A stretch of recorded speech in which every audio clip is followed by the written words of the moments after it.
students, good morning. Today we are going to see a chapter 7 and algorithmic idea.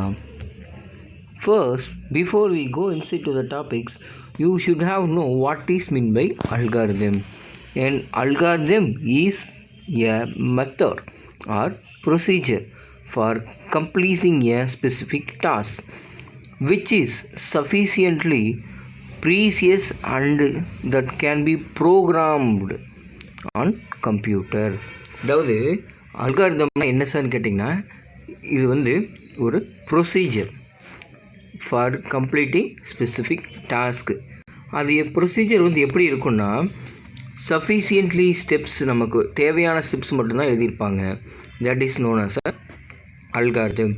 இன்னும் நம்ம வந்து கொஞ்சம் டீப்பாக சொல்லணும் அப்படின்னா என்ன சார்னு கேட்டிங்கன்னா, அல்காரிதம்னா நம்ம என்ன சொல்லலாம்னா, ஒரு எக்ஸ்பெரிமெண்ட் இல்லை ஒரு ப்ராஜெக்ட் பண்ணுறதுக்கு முன்னாடி என்னென்னலாம் நம்ம வந்து அதில் வந்து யூஸ் பண்ண போகிறோம், எப்படி நம்ம அதை வந்து கம்ப்ளீட் பண்ண போகிறோம் அப்படிங்கிறத நம்ம வந்து தியராட்டிக்கலாக ஸ்டெப்ஸாக எழுதுறது தான் அல்காரிதம் அப்படின்னு சொல்கிறாங்க.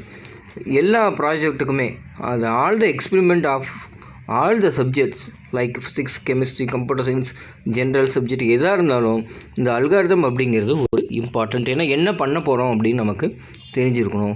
இந்த அல்காரிதம் எப்படி இருக்கும் சார்ங்க, it is a sufficiently precise, அதாவது நமக்கு தேவையானது மட்டும்தான் இருக்கும், தேவையில்லாதெல்லாம் அதில் வந்து இருக்காது. இப்போ நான் இன்னும் ஒரு எக்ஸாம்பிள்ஸ்க்கு ஒரு அல்காரிதம் சொல்கிறேன் பாருங்கள். சப்போஸ் நீங்கள் வந்து உங்கள் கிளாஸ் ரூமில் இருக்கிறீங்க, ஆஃபீஸ் ரூமில் போய் ஃபீஸ் பே பண்ணணும். அதுக்கு வந்து ஒரு ஸ்டெப்ஸ் எழுத போகிறேன். First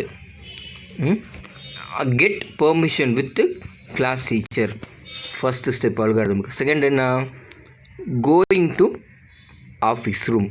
third step meet the cashier. Fourth step pay your fees, academic fees. Fifth step get the receipt and return back to class room. இது வந்து ஒரு அல்காரிதம் மாதிரி. இந்த அல்காரிதம் நம்ம வந்து இப்படி எழுதலாம். இந்த அல்காரிதம் வேறொரு மாதிரி எழுதலாம். எப்படின்னா, first stand up from your desk, get a permission with your class teacher, walk out from your class, walk in the floor, get down by using the steps, then ask cashier in office room. Next pay your fees. Next, print, they will print the receipt, you will get. இந்த algorithm இப்படி எழுதலாம் டீட்டெயில்டாக. ஆனால் அல்காரிதம்னா இந்த detail நமக்கு வந்து தேவை கிடையாது இல்லையா சார்? அல்காரிதம்னா என்னென்ன நெசசரி பாயிண்ட்ஸ் இருக்கணுமோ அது மட்டும்தான் இருக்கணும். இதுதான் என்ன சொல்கிறாங்க, அல்காரிதம் அப்படின்னு சொல்கிறாங்க. இது எல்லாத்துக்குமே இருக்கும். இப்போ இந்த அல்காரிதம் வந்து எஃபிஷியன்சியாக இருக்கா இல்லையா, ஒரு அல்காரிதம்னா எப்படி இருக்கணும் அப்படின்னு நமக்கு இந்த லெசனில் கொடுத்துருக்காங்க. Now we will see the lesson one by one. See, it is important to measure efficiency of algorithms before applying them on a large scale. நான் சொன்னது தானே சார், ஒரு அல்காரிதம் எப்படி இருக்கணும், ரொம்ப ஸ்டோரி எழுதுகிற மாதிரி, நமக்கு எஸ்ஏ எழுதுகிற மாதிரி பெருசாக இருக்கக்கூடாது. அது ஒரு எஃபிஷியன்சியாக கரெக்டாக அக்யூரேட்டாக இருக்கணும். ஆனால் எந்த ஒரு பாயிண்ட்ஸ் வந்து மிஸ் ஆகக்கூடாது. அப்படி ஒரு அல்காரிதம் வந்து நம்ம எப்படி சார் ஃபைண்ட் அவுட் பண்ணுறது அப்படிங்கிறதுக்காக நம்ம கொடுத்துருக்காங்க. அண்ட் மோரோவர் அல்காரிதம் அப்படின்னா நம்ம டைமு, அது எவ்வளோ டைமில் முடியும், அதோட மெமரி ஸ்பேஸ் எவ்வளோ எடுத்து, இது எல்லாத்தையும் நமக்கு வந்து உள்ளே கொடுத்துருக்கணும். இந்த அல்காரிதமோட performance based on the two things. One is internal and another one is external factor. இதில் இன்டர்னல் ஃபேக்டர்னால் என்ன சார்னு கேட்டிங்கன்னா, டைம் எவ்வளோ எடுத்துக்கும், ஸ்பேஸ் எவ்வளோ எடுத்துக்கும், இது எல்லாத்தையும் நம்ம வந்து நோட்டிஃபை பண்ணுறது இன்டர்னல் ஃபேக்டர்னு சொல்கிறாங்க. எக்ஸ்டர்னல் ஃபேக்டர்ஸ்னால் என்ன சார்னு கேட்டிங்கன்னா, அந்த ப்ராஜெக்டோட size of an algorithm, speed of the computer, quality of the கம்பைலர்னு நான் எரர் செக் பண்ணுறது தெரியும் தானே சார். இது எல்லாத்தையும் நம்ம வந்து பேஸ் பண்ணி நம்ம எழுதுறது வந்து எக்ஸ்டர்னல் ஃபேக்டர்ஸ்ன்னு சொல்கிறாங்க. அதாவது ஒரு அல்காரிதம்னா டூ டைப்ஸ் ஆஃப் ஃபேக்டர், ரெண்டு ஃபேக்டர்ஸ் இருக்குது. ஒன்று வந்து டைமு ஸ்பேஸ் எல்லாம் நம்ம மைண்ட் பண்ணுறது internal factor, size speed quality எல்லாம் மைண்ட் பண்ணுறது எக்ஸ்டர்னல் ஃபேக்டர்ஸ் அப்படின்னு நமக்கு சொல்கிறாங்க. See, this chapter is going to introduce how you can determine and measure efficiency of algorithm. And in terms of computation complexity, let us begin our discussion what is computational complexity. இந்த லெசனில் நம்ம எதை பற்றி படிக்க போகிறோம் sir? ஒரு algorithm வந்து எஃபிஷியன்சியாக இருக்கா இல்லையா அப்படின்னு சொல்லி நம்ம மெஷர் பண்ண போகிறோம். எஃபிஷியன்சினா என்ன சொன்னேன்? ஒரு அல்காரிதமோட டைமு, ஸ்பேஸு. இப்போ உங்களே ஸ்டூடெண்ட்டே சொல்கிறாங்க எஃபிஷியன்சியாக இருக்கானா இல்லையா. ஒரு எம்ப்ளாயி எஃபிஷியன்சியாக இருக்கான்னு அர்த்தம். அவன் வந்து ஓகேவாக இருக்கானா, குட்டாக இருக்கானா, communication wise, same subject wise, programming wise, knowledge wise வந்து குட்டாக இருக்கா அப்படின்னு செக் பண்ணுறது தான். இந்த மாதிரி ஒரு அல்காரிதம் வந்து குட்டா, அது வந்து ஒர்த்தபிளா அப்படின்னு செக் பண்ணுறதுக்கு நம்ம என்ன பண்ணணும்? இந்த ஃபாலோயிங் திங்ஸ் எல்லாம் அதில் கரெக்டாக இருக்கா அப்படின்னு சொல்லி நம்ம செக் பண்ணணும். ஃபஸ்ட்டு கம்ப்யூட்டேஷ்னல் அண்டு காம்ப்ளெக்சிட்டி அப்படின்னா என்ன அப்படின்னு சொல்லி பார்ப்போம். அது என்ன கொடுத்துருக்காங்க பாருங்கள். Measure the efficiency of an algorithm in terms of computational complexity. ஒரு அல்காரிதம் ஒரு ப்ராப்ளத்தை எப்படி சால்வ் பண்ணும் அப்படின்னு சொல்லி நம்ம இப்போது பார்க்கலாம். See, what is computational complexity? The term computational complexity is made up of computation and complexity. The computation involves the problem to be solved, and the complexity involves the study of factors determines how much resources is necessary for this algorithm run efficiently. இதில் கம்ப்யூட்டேஷன்னா என்ன சொல்கிறாங்க சார்னு கேட்டிங்கன்னா, problem to be solved and algorithm. அதாவது அந்த அல்காரிதமுக்கு அந்த algorithm எப்படி solve ஆகும் அப்படிங்கிறது. காம்ப்ளெக்சிட்டினா என்ன சார்னு கேட்டிங்கன்னா, அந்த அல்காரிதமை சால்வ் பண்ணுறதுக்கு என்னென்ன ஃபேக்டர்ஸ்லாம் நமக்கு வேணும் அப்படிங்கிறது தான். அதாவது என்னென்ன ரிசோர்ஸஸ்லாம் வேணும். இப்போ ரிசோர்ஸஸ்னால் என்ன சொல்கிறாங்கன்னு பாருங்கள். Time, space. நமக்கு எவ்வளோ டைம் எடுத்துக்கும் ஒரு அந்த அல்காரிதம் முடிக்கிறதுனா, அதில் இருக்கிற டேட்டாஸ்லாம் ஸ்டோர் பண்ணி வைக்கிறதுக்கு நமக்கு how much space we want அப்படிங்கிறத என்ன சொல்கிறாங்க, நமக்கு ரிசோர்ஸஸ்ன்னு சொல்கிறாங்க. இதில் இப்போ இந்த estimating complexity of an algorithm, இந்த அல்காரிதமோட காம்ப்ளெக்சிட்டி ஆஃப் அல்காரிதமோட எஸ்டிமேஷன் என்னென்ன அப்படின்னு சொல்லி பார்க்கலாம். பாருங்கள் எஸ்டிமேட்டிங் காம்ப்ளெக்சிட்டி ஆஃப் அல்காரிதம்ஸ் கொடுத்துருக்காங்க. As mentioned, algorithms are usually compared along two dimensions, amount of space used and the time taken. இந்த எஸ்டிமேட்டிங் காம்ப்ளெக்சிட்டி ஆஃப் அல்காரிதம் வந்து நமக்கு எப்படி இருக்காமா, 2 டைப்ஸ் நமக்கு 2 டைமென்ஷனில் கொடுத்துருக்காங்க. ஒன்று அமௌண்ட் ஆஃப் ஸ்பேஸ், எவ்வளோ மெமரியில் வந்து ஸ்பேஸ் இருக்குது.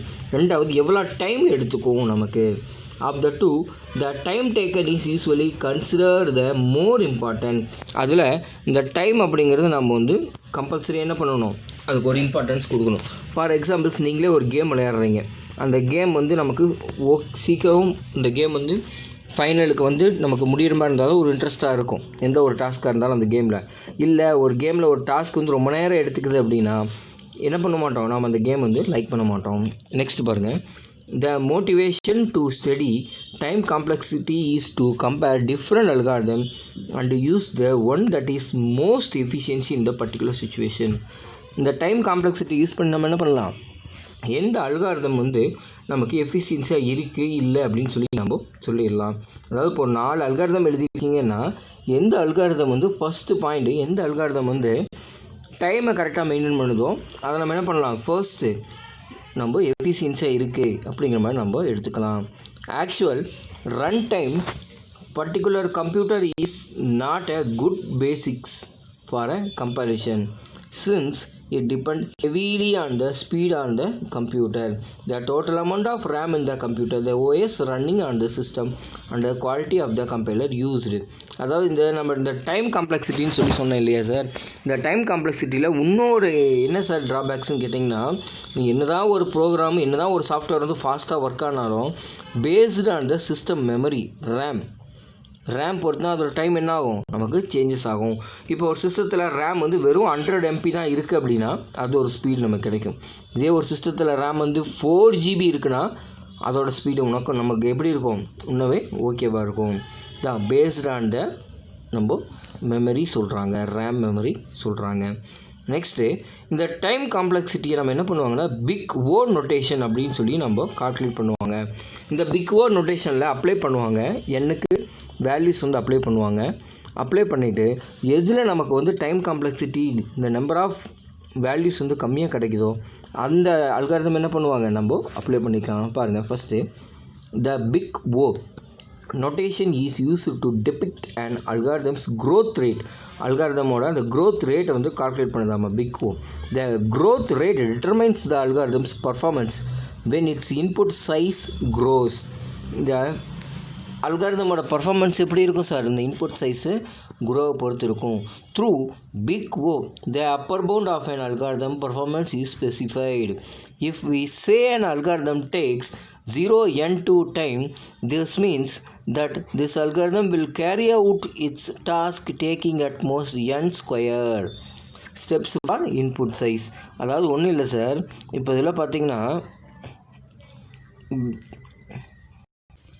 பாருங்கள், நமக்கு வந்து 2 அல்காரிதம் நமக்கு வந்து கொடுத்துருக்காங்க. ஒன்று 0n², another one is 0 2n. அதாவது ஒரு ப்ராப்ளத்துக்கு என்ன பண்ணியிருக்காங்க, 2 டைப்ஸ் ஆஃப் அல்காரிதம்ஸ் நமக்கு வந்து கொடுத்துருக்காங்க. இது 2ல் எது சார் ஃபஸ்ட்டு வந்து நமக்கு வந்து ஒர்க் ஆகும் அப்படின்னு சொல்லி நம்ம பார்ப்போம். அதை பேஸ் பண்ணி நம்ம என்ன பண்ணலாம், நம்ம கம்பேர் பண்ணலாம். நம்பர் ஆஃப் ஸ்டெப்ஸ் வச்சு நம்ம என்ன பண்ணலாம், எந்த அல்காரிதம் வந்து எஃபிஷியன்ஸாக இருக்குது இல்லை அப்படின்னு சொல்லி நம்ம சொல்லலாம். கொடுத்துருக்காங்க பாருங்கள், comparing number of steps for 0n2 and 0 algorithm. இந்த 2 அல்காரிதமுக்கும் நமக்கு என்ன பண்ணியிருக்காங்க, நமக்கு ஸ்டெப்ஸ் கொடுத்துருக்காங்க பாருங்கள். இப்போ பாருங்கள், ஃபஸ்ட்டு என்னோட வேல்யூ 10 அப்படின்னா n2 என்ன ஆகுது 100 சால்வ்டு.